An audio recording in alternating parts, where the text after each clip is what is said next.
we decided to design it as, I mentioned, retreat meets conference. And because we are community-led and we are practitioners, we are leading with the practitioner mindset first and foremost, not as event organizers. So day one encompasses a bunch of community building activities. We're gonna send the group at large to 2 to 3 different excursions. So we'll actually go to some fun places like wine tasting or cocktail tasting or a volunteer experience.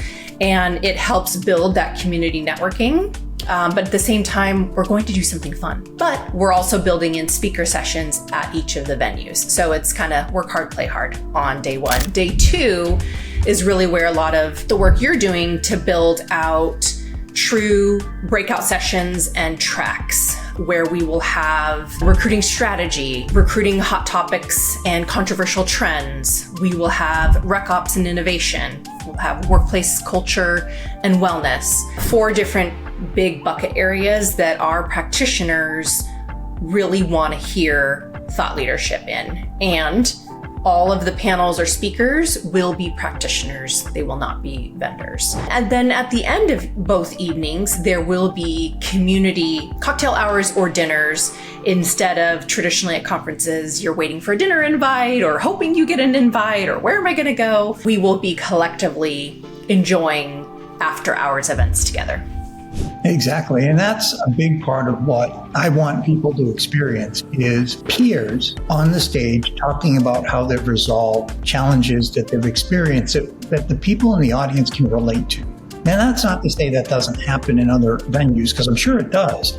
But I think one of the things that I'm really excited about is that we're not putting vendors on stage. We're putting TA leaders, and we're here to talk about the interesting challenges in those focal areas that you just mentioned that I think are really interesting. Like, what is a provocative perspective? What is the impact of AI on recruiting and talent acquisition? I think it's also looking at technology and innovation, strategy and operations, and health and wellness in the organization. So I think it's a really rich agenda with topics that I think will address some of the key areas that people want to hear about and hear from their peers on. And then we've built into it that I think is another key area is time to sit and meet and collaborate and not rush from session to session. So there's breaks built in, there's fun things to go do during the day. We have a couple different book signings. We have some fun things that are happening. We're going to talk a little bit about the why of how to continue the message and focus of diversity and some really important topics. So I think it's going to be a great experience. So I'm excited as well that we took some of the feedback and some of the information that we've received and turned it into something that we hope meets the needs and is a little bit unique and different of the folks who come and partake in it.